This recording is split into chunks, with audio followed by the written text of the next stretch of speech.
Hey, what's up? Welcome to a sewing tutorial for some reason. I am not the person to be making a sewing tutorial, but if you're the type of person who also shouldn't be making a sewing tutorial, this is the sewing tutorial for you. So I'm making a little project bag for my knit and crochet works in progress to travel with, etc. Let me scoot my tools to the side. This is my current project bag. This one only has one place where the drawstring cinches, so I'm going to be making one with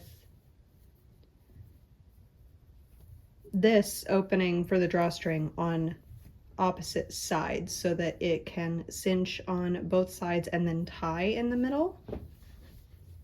But I will give instructions for this version as well. So let's go over what is needed for the project. Also, the upstairs neighbors are upstairs neighboring. It is what it is. Isn't that their job?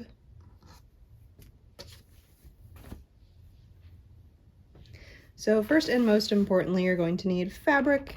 I am just using some scrap quilting cotton. Half a yard is plenty. I am gonna make a 2-color version because I want to use my scraps most efficiently. You absolutely don't have to do that. But yeah, I have 2 pieces that are a little bit bigger than what I want. I figured this would be a good way to use those up.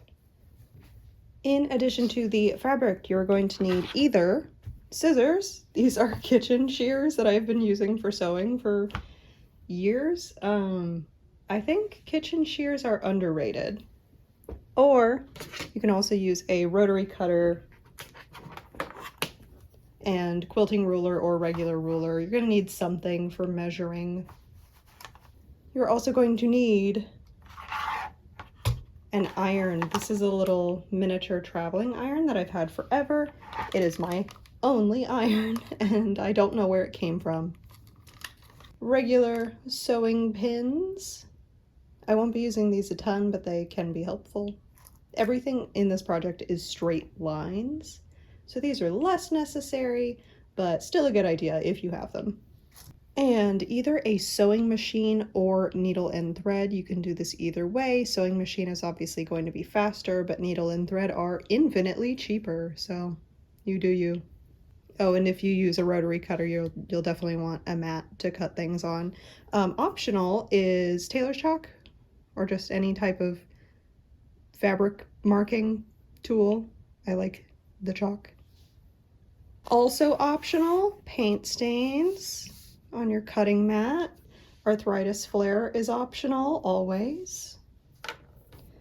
Let's get started with cutting our pieces out. I'm gonna go ahead and iron my fabric first because it is wrinkly from being crammed in a bin. I'm not going to be showing the ironing or the sewing machine usage. Basically, moving my filming setup would be an entire pain. So I'm going to be describing what I'm doing and I'll show before and after. It should be clear enough. And another thing before I forget, this does not require a serger. It does not require zigzag stitching. We're going to be doing all French seams. So all of the unfinished edges are going to be encased so that they don't get all raggedy. Okay, I'll come back when this is ironed. Okay, I'm back. So I have my fabric ironed now, so it is nice and mostly flat, sort of. I did go ahead and turn my already made project bag inside out so we can sort of examine what's going on here. It is covered in fuzz. That's from yarn because I use it all the time. So a French seam, if you're not familiar, is basically you have the fabric right side out and you sew a seam that looks like it should be backwards, right? So the edge would be, the sewn edge would be sticking out on the right side, and then you trim it down, flip it inside out, and then seam it again, encasing that first seam inside the second seam, right? We also have the channel for the drawstring is really just folded over the top edge and sewn on both sides with a little gap for the drawstring. This is not the neatest work in the world. So the only pieces we're going to be cutting out are the body, which if you're using one big piece of fabric, you can absolutely cut on the fold, with the fold being the bottom part of the bag. Or if you are cutting two body pieces, it'll be that, and then a third piece, which is the top channel. It's just a long, narrow strip. So one, that's not true, 2 or 3 pieces total. The finished measurements of this already made bag are about 13 by 16. I want to make one that's a little bit wider and a little bit shorter. Your dimensions are going to be totally up to you. This one works perfectly well. I just noticed a lot of empty space at the top, so I think a little wider and a little shorter would be ideal for me. So we're going to cut the body first and then come back and cut the drawstring channel afterward.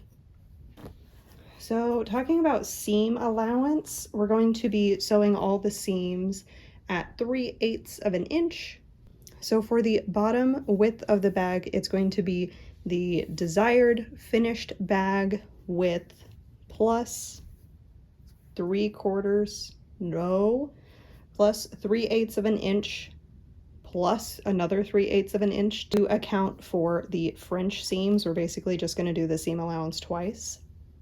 So that is 3/8 plus 3/8, 6/8, that's 3/4. So add 3/4 of an inch on each side, or 1.5 inches total.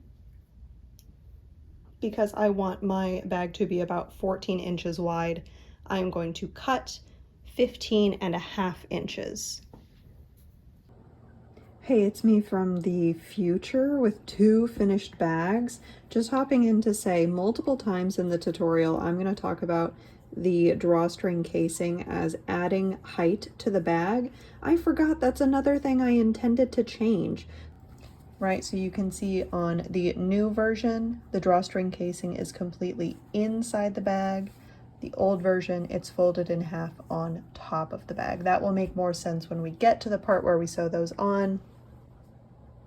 Just wanted to acknowledge that now while I make all the mistakes in real time. Okay, back to that, I guess. For the length, remember that the top drawstring channel adds about 1/2 inch of actual height to the bag. It is much wider than that, but it overlaps with the actual body of the bag. So it adds about 1/2 inch of height.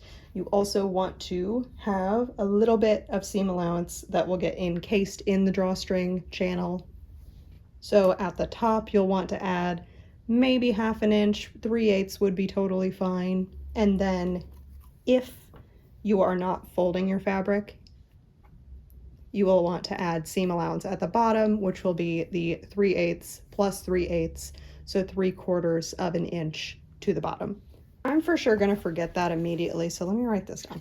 So the width I want is 14 inches plus the 3/8 plus 3/8 on each side, so 3/4 of an inch on each side,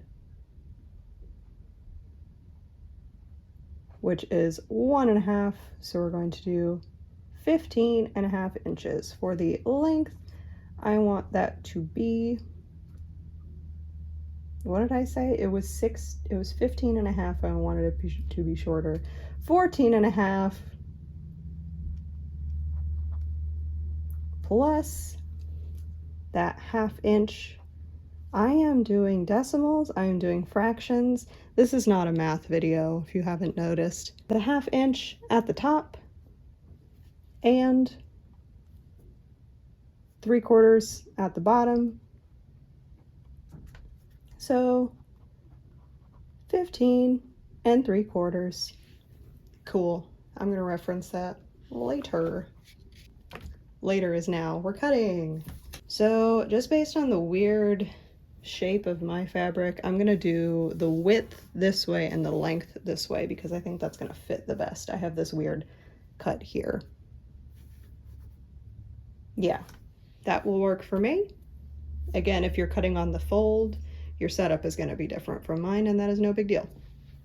I have one intact selvage edge here, so I'm gonna use that to line up with a straight edge to make sure everything is 90-degree angles here.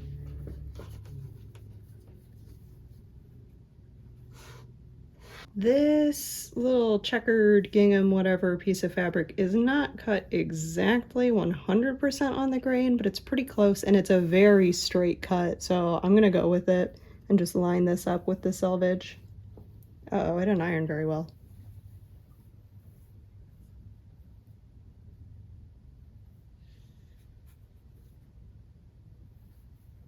Okay, I have the top piece lined up with the selvage edge lined up with a straight line on my cutting mat. I'm gonna start cutting. So I know this edge over here is not straight, so I'm gonna straighten that off first. I'm gonna line up my quilting ruler with the bottom edge of a straight line there. Make sure it looks straight. Yeah.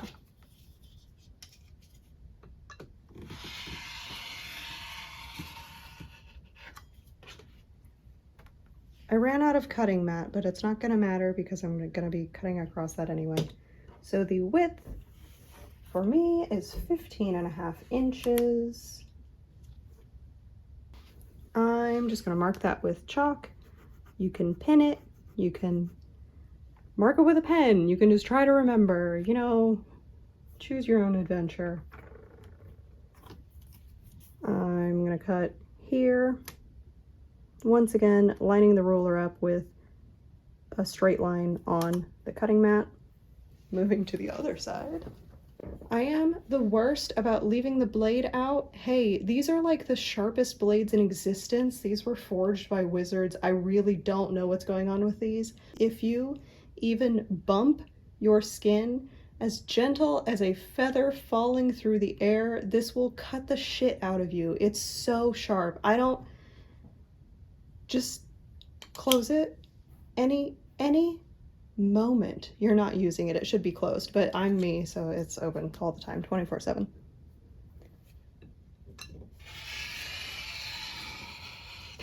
Oops. I cut off the mat. This is my table, it doesn't matter.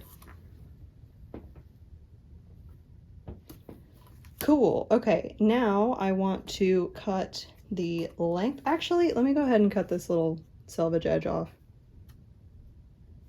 I only used it for aligning. I don't need it.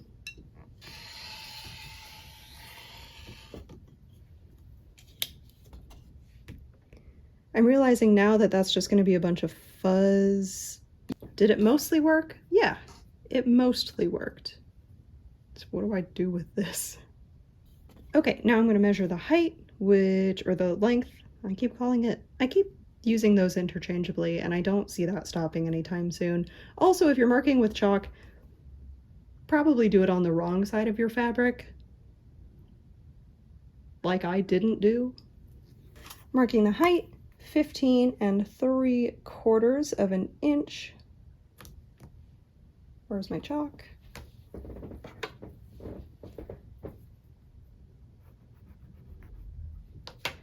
I'm gonna go ahead and mark it on both sides so that I can just line it up.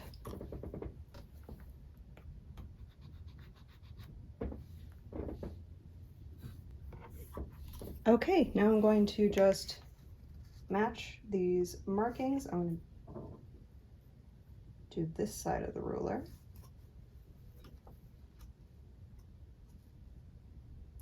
It's best if you don't have all your partially cut scrap fabric in the way, but what did I say? This is not a sewing tutorial for people who know how to sew and want to do it correctly. It's for me.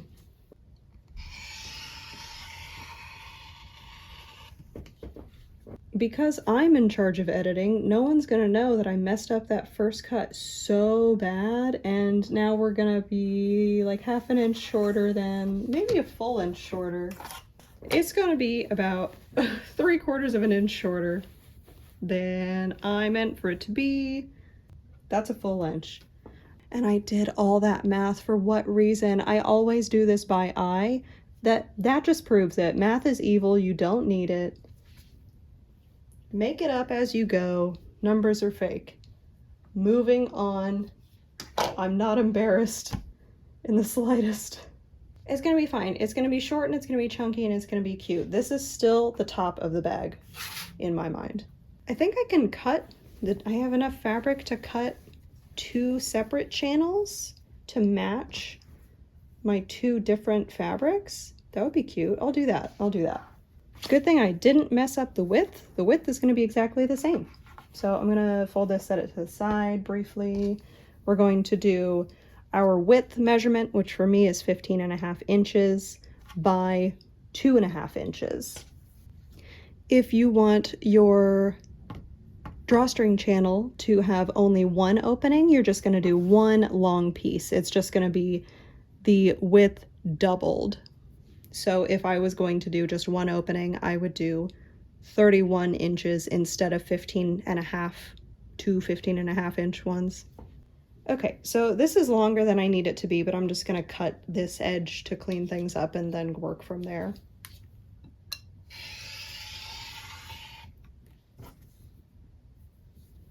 Wow, that cut was so smooth and perfect, just like every other cut I've made in this video. Definitely 100% for sure. I am then going to align this edge with a straight line and cut 2.5 inches. Okay, that looks right. Cutting before I overthink it.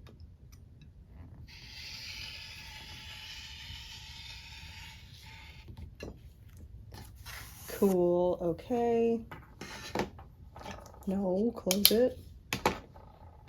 Now I want to cut it to the correct length. Why did I move it at all?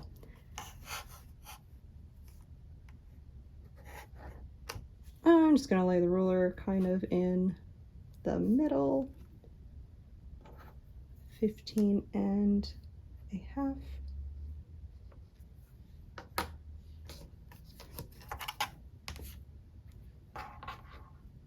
For real, why did I move this? This would have been so much easier if it was still on a straight line.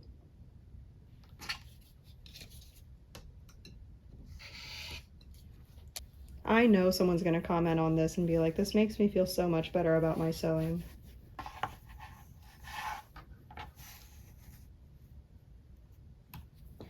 Okay, this scrap is a little bit bigger, so I'm once again just going to create a clean edge on this side and then I'll just cut it down as needed. I did a really bad job ironing, hold on.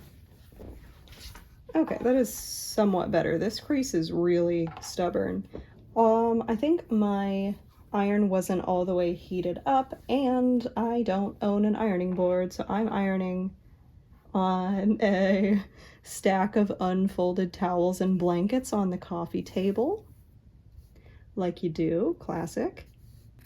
Let me just cut this extra scrap piece off so that this is easier. Now I'm just going to straighten up this cut edge.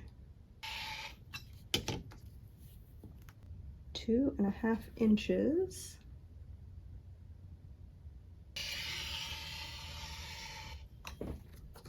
$15.5.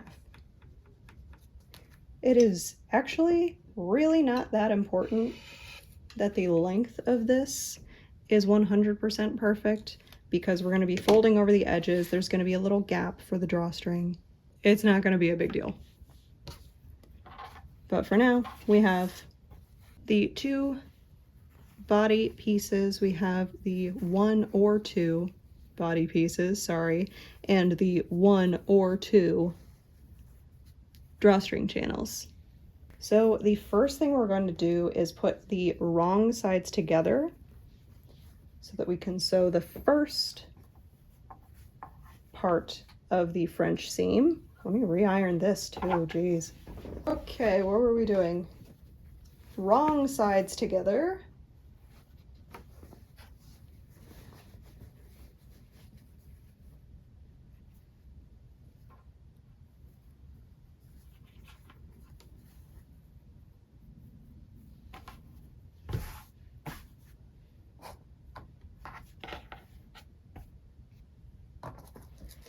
If you are using one long piece cut on the fold, you are just going to pin the two sides. If you have two separate pieces, you're going to pin side, bottom, and side. We are leaving the top alone for now.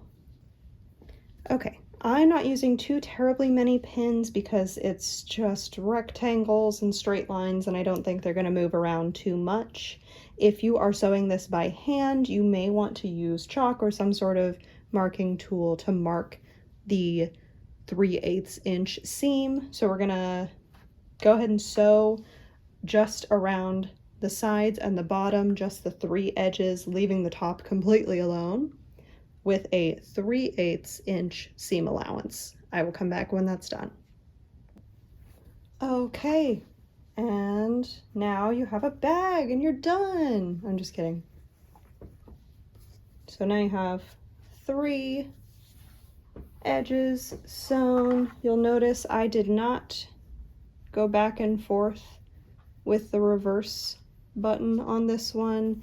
I will on the second seam that we do. It's less important on the inside because it's going to get sewn over multiple times.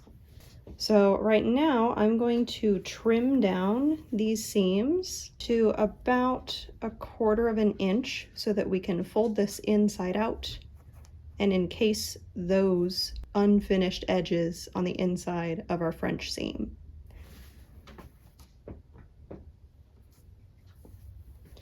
So go ahead and trim those down to about 1/4 inch all the way around the 3 sides that you have seamed.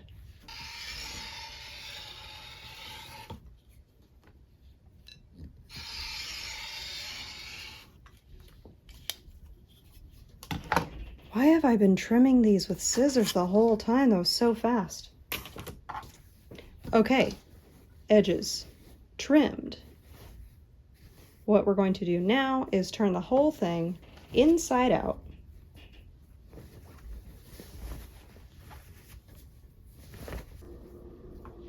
And then we are going to iron this flat so that the seams are even and there isn't any extra fabric hanging over the seams. Like, you don't want the seam to be hidden, folded inside some fabric. You want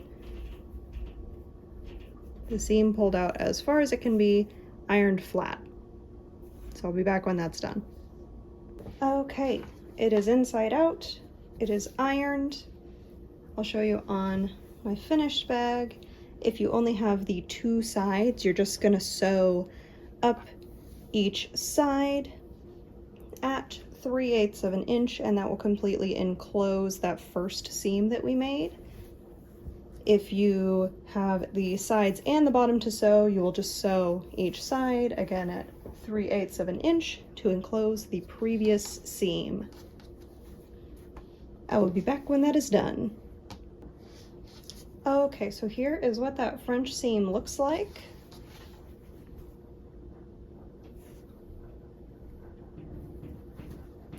We're now going to turn everything right side out and iron it again. So you really want to push those seams all the way out, especially in the corners. Sometimes I will use a chopstick for this if the corners are especially fiddly.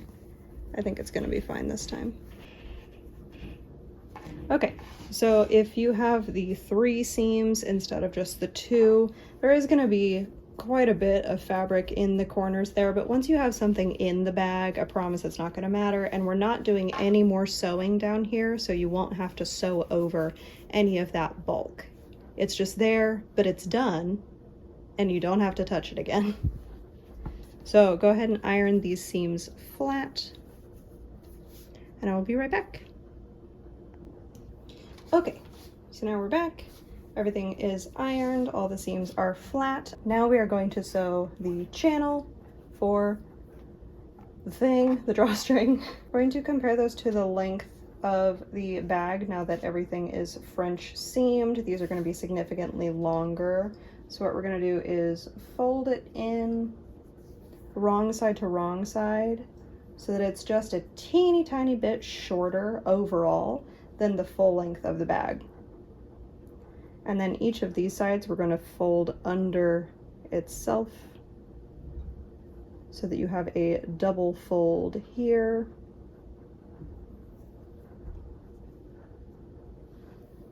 I'm going to pin that so it doesn't escape. I will want to iron this before I sew it, just so everything's flat. But you see what I mean there, how we have 3 layers of fabric folded over so that the raw edge is enclosed. I'm going to do the same thing on the other side.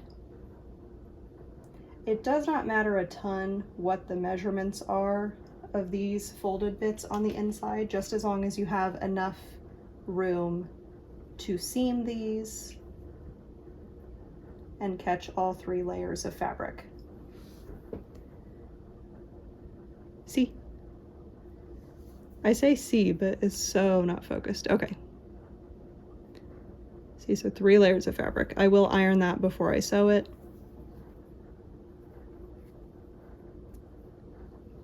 And I'll do the same thing with this one. Wrong side to wrong side, just a little tiny bit shorter than the bag itself. Then fold that in on itself.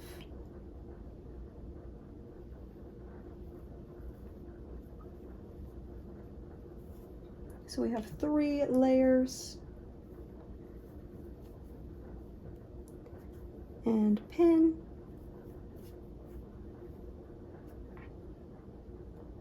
Same thing on the other side. And again, the measurements here do not matter very much at all because these are going to be on the inside, so you're not going to see them.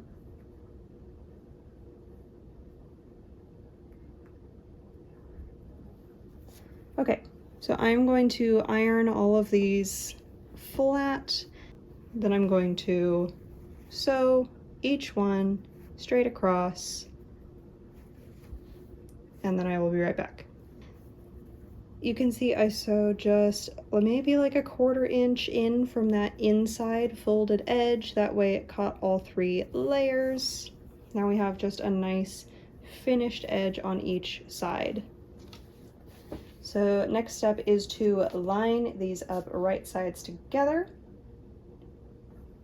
so that, again, just a little tiny bit on each edge of the bag is not covered by this, how can I not remember the word drawstring? By the drawstring channel. So just center it as best you can. It's not going to be a massive deal. I'm not going to measure anything. I'm going to pin this in place along the top edge of the bag, just to this one side that it's on. I'm not gonna pin both sides of the bag. I forgot my pins again, and this is why I have 2 boxes of pins, so that I can have a box at my setup station and a box by the sewing machine. And I just forget.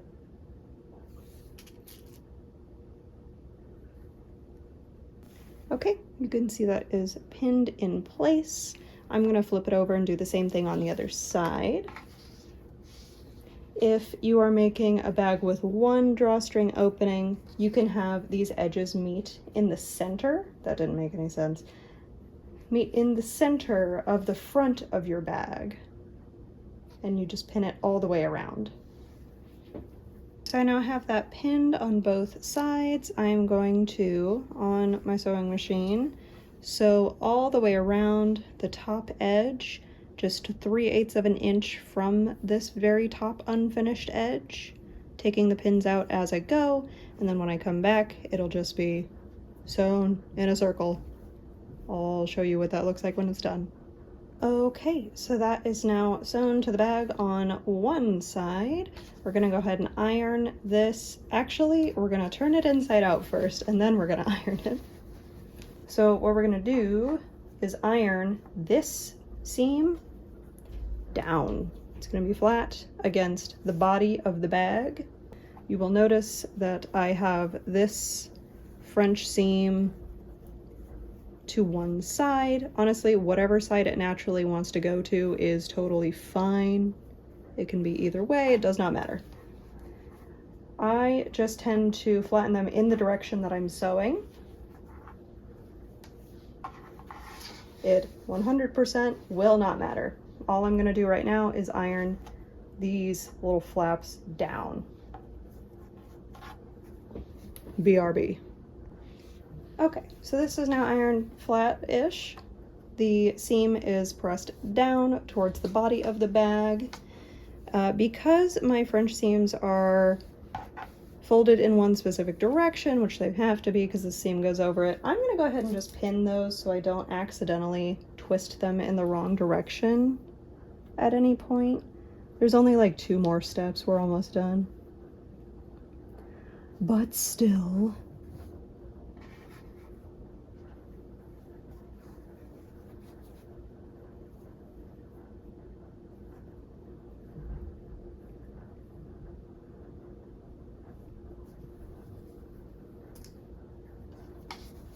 Okay, just to keep those out of the way. So the next step is more ironing. We're going to iron this entire top channel down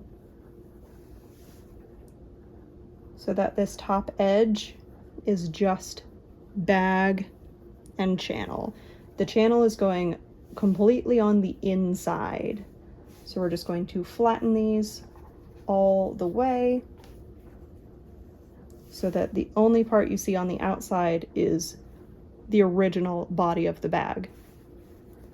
I'll be right back. Are you tired of hearing that yet? I now have the top channel folded and ironed down towards the body of the bag. We are now going to do what? More ironing, yet more ironing. We're going to flip this part up by about, I don't know, how much is that? Is that ½ inch? By about ½ inch. Planned that 100%. It's not a huge deal as long as you have enough of this drawstring channel to thread a drawstring through, and as long as it is enough of this folded under part to sew straight across and catch every layer, that's plenty. So I'm going to iron that and then pin it, and I'm going to do the same thing on the other side. In a perfect world, this would be a fully encased tube that nothing would ever come into contact with, so that these seams on the inside wouldn't touch the drawstring. I'm just going to be honest, I have not had any problem with that on mine. The drawstring on the inside comes into contact with that unfinished seam, and it is not a problem at all. You'll see on this one that I didn't fold the channel all the way down flat. I left it just kind of folded in half. You can also do that if you want that extra little bit of height. I want my drawstring to be completely on the inside, but that is up to you. Okay, now that these are ironed and pinned, I'm going to take the pins out of my French seams that are just holding them out of the way because it doesn't really matter anymore. I am going to sew a straight seam around my entire bag, sewing the bottom edge of the drawstring channel to the bag. I'm gonna sew probably ½ inch, maybe a little bit more, inside of this bottom edge to make sure that I catch every layer, and then I will come back when that is done. That is the last seam done. You can see I sewed all the way around, even through these gaps, just so that I could keep this French seam tucked to one side. That's the whole thing. I'm gonna turn it right side out. The two final steps are to make a drawstring and to thread it through. So I'll show you how I do that. I'm gonna grab a crochet hook and just like any scrap yarn. Scrap as in not enough for a real project, not scrap as in I cut it off of a woven end edge, you know, end, not edge. You can do this without a crochet hook. I will show you that too. Okay, I grabbed some cotton yarn that is from something I unraveled and 3.75 millimeter crochet hook. The size is not really important. You want it to be a little bit smaller than you would normally use with whatever type of yarn you grab, just so that the drawstring is pretty compact. Just make a slip knot. You are literally just going to crochet a chain, which if you want to learn how to crochet a chain with me right now. Okay, I was surprised once how few people knew how to make a slip knot. So here's my method. I have the short end on the left and the long end on the right. It would be cool if you could see this. I have the short end on the left. I have the long end attached to the ball of yarn on the right. I have my finger at the folded part. I'm going to flip that over, put my fingers through the little loop I've created and grab the long end of the yarn and pull it through. There are lots of ways to make a slip knot. That's just how I do it. The crochet hook, if you already know how to crochet a chain, you don't have to watch this. I'm just going to take the yarn over the hook, pull that through the loop that was on the hook, yarn over the hook, pull that through the loop that was on the hook, yarn over the hook, pull it through the loop that's on the hook. Just gonna do that a bunch of times. You are just creating infinite slip knots, and that makes a chain. That is for the very niche audience of people who own a crochet hook but don't know how to use it. Now, if you don't own one, we are at the same starting point. We have a slip knot and the working yarn attached to the ball. Instead of using a crochet hook, you're going to put 2 fingers through that loop, that slip knot that adjusts in size. It slips, that's why it's called, yeah, you got it. We're going to just grab the working yarn, pull it through that loop, tighten the loop, grab the yarn, pull it through the loop, tighten the loop. You've created a new loop. Pull the yarn through the loop, pull it tight, pull the yarn through the loop, pull it tight. So that's it. I'm gonna make one long chain that goes all the way through both ends. I'm gonna make it maybe 2 inches longer on each side, so that when it is laying flat, it's maybe 1 inch longer on each side. On my first bag, I made the drawstring too long and I regret it. So I will come back when my chain is done and show you how to thread it through. Okay, now the upstairs neighbor is watching the world's most dramatic movie. What's going on there? Not sure. I have reached the length that I want. My last bag had a drawstring that was way too long when I cinched it shut, so it was awkward to carry anywhere. I ended up tying a knot in it so that I could carry it with a little bit less awkward length. So I'm making it shorter than I think it needs to be, because I know it'll be way longer than I think when I cinch it.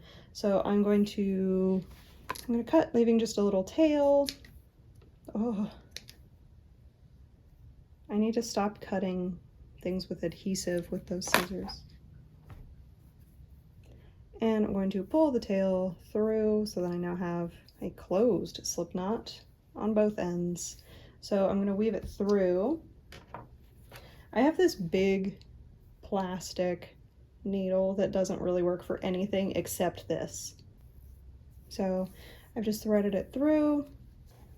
On the inside of the bag, I'm just going to use this big plastic yarn needle. You can also use a safety pin. You can use a stitch marker, pretty much whatever. Just gonna thread it through. I'm gonna thread it through the other side as well.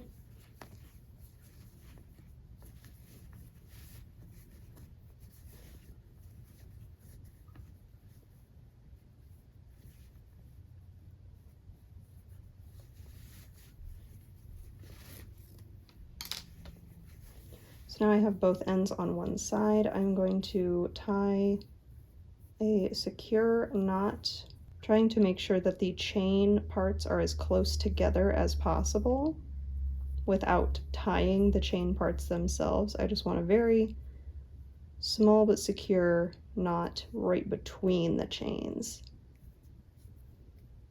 I'm going to double knot it for safety. If you choose to weave in the ends of your yarn into your chain, you probably don't need to double knot it. You can be finished here if you want. You can cut right there and just pull the knot into the center so it'll never be seen. You can also weave in the ends a little bit, which I will do just to pretend I am fancy. And I'm just gonna kind of loop it around a few times. I'm still gonna pull this part to the center of the bag so it shouldn't be seen ever.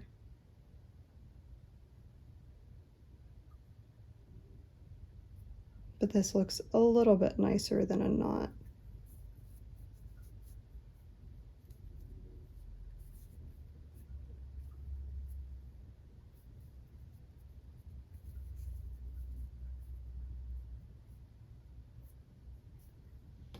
Okay, I only wove it in like a little over an inch, but because I have that double knot, I think it's pretty secure.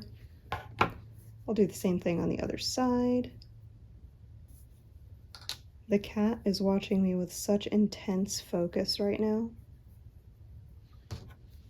None of this is for you. You don't have a sewing machine. I'd let you use mine, but you don't have any hands. Okay, so I'm going to maneuver, I guess I've already done it halfway, I'm going to maneuver the knot section into the center of one of the drawstring channels so that it's our secret. Just you and me, no one else knows. And then I pull the drawstring to the side so that I have just a little bit of length on each side. I now have a nice little handle. I'll put something in it and show you what it looks like. Hi, you can see my shadow. Hello. Okay, I put my current largest project in the bag and it fits quite nicely. I think I do like this shorter, wider style a little bit more than the other, I mean. New filming setup. I'm particularly scraggly today because I had to turn off the air conditioning and ceiling fan to record this. So here's my new bag, my head for scale, bigger than it looks, so just so you know. Secretly, I think I like this one a fair bit more than my other one. So I will use both. I need both. I made a second one for a reason. Anyway, there you have it, a little drawstring project bag tutorial from someone whose sewing style is evil, for people who want it quick and want it functional and want it now. That's the type of sewing instruction I am here to provide. So I hope that was somewhat useful. I hope you were able to follow it. If you have any questions, of course, feel free to leave them in the comments. I will respond to everything with any clarifying information I can provide. Sometimes my way of describing things is not the clearest. If you make one and you want to show me, you can tag me on Instagram, same handle as here, or Blue Sky, same handle as here, .bsky.social, you know. And anyway, go have fun with your new project bag. Love you, bye! Hours later, one last note. If you make this project and you end up with a bunch of weird shaped little offcut scraps, the recommended video on this end screen thing is gonna be a scrappy rat video with a link to the pattern, which is free. Go make a rat with your scraps. Do it.